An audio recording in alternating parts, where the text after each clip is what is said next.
What's going on, everybody? My name is Ben, and welcome back to the Great War Group Build. This is episode number 4 on our Eduard 1/48 scale Nieuport 17. Today we are already hard at work here with the cockpit, trying to finish off the last steps so we can get this into the fuselage and get that fuselage all buttoned up. I'm using a little bit of super glue here with my custom homemade applicator, and we're just making sure that this seat is structurally sound. It's not coming off. Looks pretty good, so I'm happy with it. Also, we took the liberty of installing some rudder control cables using some easy line. We just tacked it onto the inside of the rudder pedals, stretched them back, and tacked them onto the very back of the cockpit floor. I think they look pretty cool myself. As you can see here, they're very tiny and they're just barely visible. So honestly, I don't know if you can see them, but I like the look of them. We're also going to move on with some painting here to start off the episode. Now, the engine itself needs to be painted a dark iron color. I don't have dark iron, but I have an idea. I'm going to go ahead and paint the engine a flat black. Then I'm going to dry brush using some Vallejo chrome, and that should give us a really cool look. So let's go ahead and try it out, see what we can do.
So I'm very pleased with how that's turned out. I like the color. It's just silver enough, but also just dark enough that it has a beautiful blend. At least I think so. We're going to move on to the very last part that needs to be installed into the cockpit, and those are the seat belts. So we're going to go ahead and cut these out. These are the photo etched that are supplied by Eduard. They're beautiful seat belts. Now I know I can make my own. They're not too hard to make. It's just that if Eduard has them already in the kit, they're going to be far more detailed and far better to work with than the ones I can make with Tamiya tape. They just are. So we're going to go ahead and pre-fold them and slip them over the edges of the seat. Once we have them more or less in the position we want, we're going to take a little bit of super glue, just touch it briefly against the seat so that we can get these locked in place. Once we're cured, we're going to go ahead and then maneuver them and position them where we want them and then tack them down in their final position. So let's go ahead, cue that time lapse, and get the one side here done, and then throw on the other side and get this cockpit finished 100%.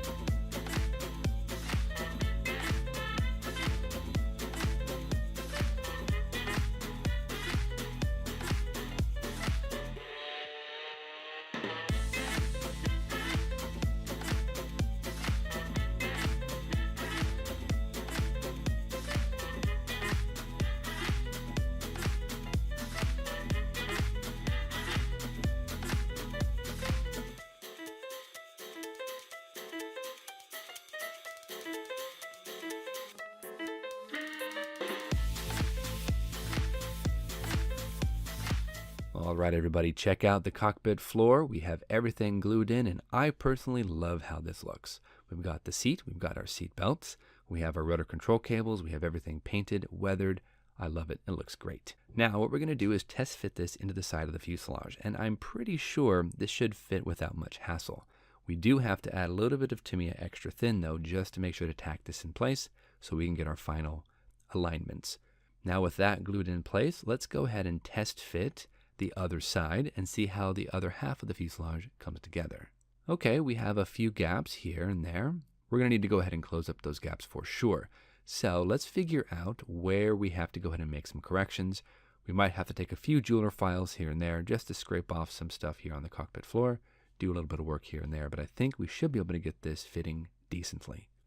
All right, took a couple swipes with the jeweler file, took a little bit off the cockpit floor. I think it looks pretty decent. So we're going to add in a little bit of extra spacing right back here. We have a little bit of our rigging that has kind of come over into the bottom of the fuselage, as well as a little bit of super glue. Now, super glue is great for seam filling and it's really awesome for tacking and rigging, but if you end up getting it in places you don't want it, it can sometimes be a little bit of a pain to remove. Luckily, there's not too much here. We're just going to cut that out with the X-Acto knife, and I'm pretty sure this should fit a whole lot better. So let's go ahead and test fit it once again. And yeah, much better, much better. All right, cool. So we can go ahead and start applying some glue, get this thing all buttoned up. We're going to concentrate more or less on the nose first. I want to make sure that the top seam fits together well and that the bottom seam fits together perfectly. The bottom seam is probably going to have a few little gaps here and there, but that's okay. We can fill it with super glue later on, or we can use putty. I'm really excited to see how this thing looks when everything's buttoned up. Now we're going to use rubber bands, and we're going to use those rubber bands to keep tension on those seams. I know you can use clamps, you can use all sorts of things, but I don't have any clamps, so we're going to use rubber bands. Those should be just fine. So I'm going to put one here at the nose to really make sure that is cinched down. I've got a whole bag of them really, but I'm just going to use one more, and I'm going to start here at the back of the cockpit. We're going to give it a couple of turns, and then we're going to just kind of move it down along the fuselage, kind of walk it down there, make sure that everything is nice and tensioned. Yeah, there we go, looking pretty decent. Now let's go ahead and test fit the cowling, because the cowling actually fits onto the very front of this. I might have to do a little bit of work when I actually do intend to glue this down, but let's just, for fun, test fit this and see how it looks. Yeah, nice. The shape of the cowling for the Nieuport is really nice, really symmetrical, really smooth. It's got that beautiful curve to it. I like it. Awesome. Okay, let's take that off though. I don't want to accidentally glue it. Put this aside to dry. Now, speaking of the cowling, everybody, we're going to need to install a couple of PE parts right up here on the top of the nose. They are these very thin, short, curved metal pieces, almost like fins. We're going to have to glue them in place right here along these panel lines according to our instructions, and that's going to be kind of tough. I've got my super glue out and I've been able to put a little bit here on the actual metal piece, but now we have to really make sure to glue this down. So a little bit here on my custom applicator, we're going to position this, make sure it's nice and square, make sure it lines up, and really get this cracking. Minor adjustments here and there. I think we are looking good for that one. Maybe a little bit more here at the bottom. We have one more, so we'll do that off camera since it's pretty much the same idea. Now we're going to turn our attention over to the horizontal stabilizer. There is actually two little sections where the rigging will actually feed through the horizontal stabilizers up to the actual ailerons. So we're going to have to go ahead and hollow these out. I've got my pin vise, I've got my X-Acto knife.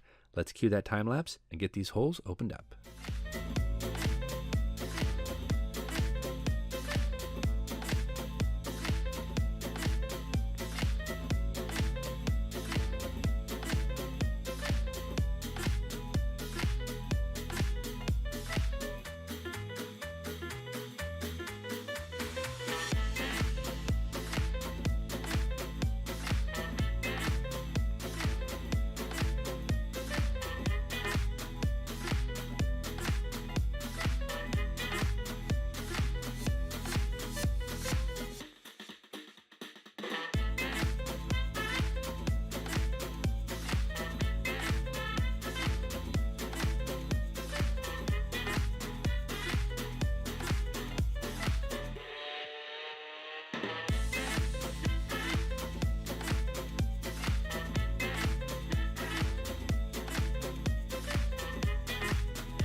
That was not easy, guys, but we're able to get those nicely opened up. They might be a little bit bigger than I initially intended, but I think they're going to be fine. We've sanded them down. Everything looks really cool.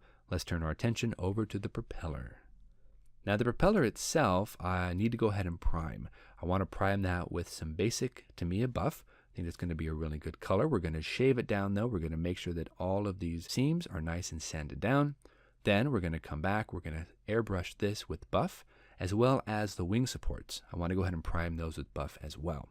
Those are going to then be painted with a wood grain color, and I think that's going to be really, really awesome if I can pull it off. So let's go ahead and turn our attention over to the paint.